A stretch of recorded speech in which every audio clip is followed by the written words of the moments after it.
Praise the Lord. கர்த்தரும் இரட்சகருமாகிய இயேசு கிறிஸ்துவின் இனிய நாமத்தினாலே உங்களை மனதார வாழ்த்துகிறேன். இந்த புதிய நாளை காண செய்த தேவனுக்கு ஸ்தோத்திரம் உண்டாவதாக. இந்த நாள் ஒவ்வொருவருக்கும் ஆசீர்வாதமாய் நன்மையாக இருக்க கர்த்தர் அனுக்கிரகம் செய்வாராக. சங்கீதம் 40 அதனுடைய 6வது வசனம். பலியையும் காணிக்கையும் நீர் விரும்பாமல் என் செவிகளை திறந்தீர். சர்வாங்க தகன பலியையும் பாவ நிவாரண பலியையும் நீர் கேட்கவில்லை. கர்த்தருடைய பரிசுத்த நாமம் மகிமைப்படுவதாக. சங்கீதக்காரனாகிய தாவீது தன் அனுபவத்திலிருந்து பாடின சங்கீதம். அதிலே சொல்லுகிறார், பலியையும் காணிக்கையும் நீர் விரும்பாமல் என் செவிகளை திறந்தீர்.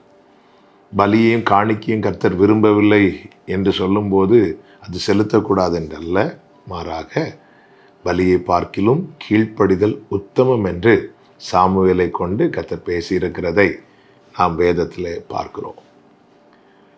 வார்த்தைக்கு என் செவிகள் அடைக்கப்பட்ட நிலையிலிருந்து நான் என்னதான் பலி செலுத்தினாலும் என்னதான் காணிக்கையை கொண்டு கொடுத்தாலும் அதை தேவனால் அங்கீகரிக்க முடியாது. ஒருவேளை சபையில் அங்கீகரிக்கலாம், மனிதர்கள் அங்கீகரிக்கலாம், ஆனால் தேவனால் அது ஏற்றுக்கொள்ள முடியாது. ஆதியாகமம் 4வது அதிகாரத்தில் முதல் பலி செலுத்தும்படி வந்த காயின் ஆபேல் 2 பேருடைய காரியத்தில் காயினையும் அவன் காணிக்கையும் கர்த்தர் அங்கீகரிக்கவில்லை என்று வேதம் சொல்லுகிறது. ஆபேலையும் அவன் காணிக்கையும் கர்த்தர் அங்கீகரித்தார் என்று வேதம் சொல்லுகிறது. இங்கே பலி செலுத்தும்படி தாவீது தேவ சமூகத்தில் வரும்போது கையில் இருக்கிற பலியை வாங்க அவர் கரம் நீட்டுவார் என்று பார்த்தால் அவர் பலியை தொடாமல் தாவீதினுடைய செவியை தொட்டார். எதற்கு தெரியுமா? இந்த வார்த்தை உள்ளபடியே உள்வாங்க வேண்டும் என்பதற்காக. பிரியமான கர்த்தருடைய பிள்ளைகளை, நம்முடைய செவிகளில் விருத்த சேதனம் உள்ளவர்களாய், நம்முடைய இருதயத்தில் விருத்த சேதனம் உள்ளவர்களாய், வேதத்தின் வார்த்தைகளை உள்ளபடியே ஏற்றுக்கொள்ளுகிற உள்வாங்குகிற மனநிலைமை உள்ளவர்களாய் நாம் மாற, நாம் காணப்பட தேவ சமூகத்திலே அர்ப்பணிக்க வேண்டியது அவசியம். எப்பொழுது கர்த்தர் தாவீதின் செவியை திறந்தாரோ அதன் பிறகு வேதத்தை பார்க்கிற பார்வை மாறினது. எப்படி பார்வை மாறினது? அடுத்த வசனத்திலே தாவீது சொல்லுகிறார், அப்பொழுது நான், எப்பொழுது என் செவியை அவர் திறந்தாரே அப்பொழுது நான் இதோ வருகிறேன், புஸ்தகச் சுருளில் என்னை குறித்து எழுதியிருக்கிறது.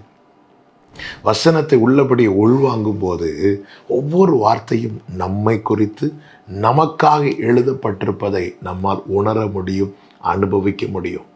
நம்ம அதுவரை நினச்சிட்டு இருப்போம், இது மோசே குறித்து சொல்லப்பட்டிருக்கிறது, இது யோசுவாவை குறித்து சொல்லப்பட்டிருக்கிறது, இது ஆபிரகாமை குறித்து. இந்த வேதம் நம் கையில் ஏன் கர்த்தர் கொடுத்தார் தெரியுமா?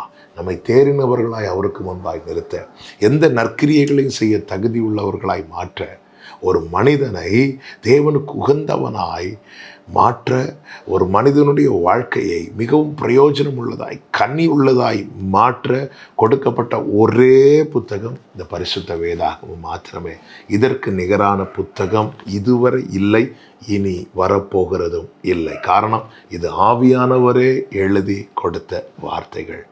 பிரியமான கர்த்தருடைய பிள்ளைகளே, நம்முடைய செவிகள் திறக்கப்பட தேவ சமூகத்தில் விட்டு கொடுப்போம். வார்த்தைகளை உள்ளபடி உள்வாங்க ஆண்டவரிடத்தில் கிருபையை கேட்போம். கர்த்தாவே, என் செவியை திறந்து விடும் ஆண்டவரே. இந்த செவி திறக்கப்படும் போது பார்வை மாத்திரமல்ல மாறுகிறது. 8வது வசனத்திலே தாவீது சொல்லுகிறார், என் தேவனே, உமக்கு பிரியமானதை செய்ய விரும்புகிறேன், உமது நியாயப்பிரமாணம் என் உள்ளத்திற்குள் இருக்கிறது என்று சொன்னேன். வார்த்தை உள்வாங்கும் போது ஆசை மாறுகிறது, விருப்பம் மாறுகிறது. உமக்கு பிரியமானதை செய்ய விரும்புகிறேன். பிரியமான கர்த்தருடைய பிள்ளைகளே, நம்முடைய விருப்பம் என்ன? நம்முடைய பார்வை என்ன?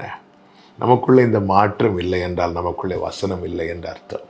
வசனம் உள்வாங்க, வசனம் நமக்குள்ளே ஆழமாய் விதைக்கப்பட செவிகள் திறக்கப்படுவதாக ஆண்டவரிடத்தில் கேட்போம். கர்த்தர் அப்படியே செய்வாராக. செபிக்கலாமா? செவிகளை நீர் திறந்து விட்டீர், செய்வோமும் சித்தம். செவிகளை நீர் திறந்து விட்டீர், செய்வோம் சித்தம். இந்த புவிதனிலே விருப்பம் பூரணமாகட்டுமே. நல்ல தகப்பனை, இரக்கமுள்ள பிதாவே, எங்கள் செவியை திறந்தருளும். உம்முடைய வார்த்தை உள்ளபடியே உள்வாங்கி உமக்கு பிரியமானது செய்ய கிருபை செய்யும். இயேசுவின் நாமத்தில் பிதாவே, ஆமென்.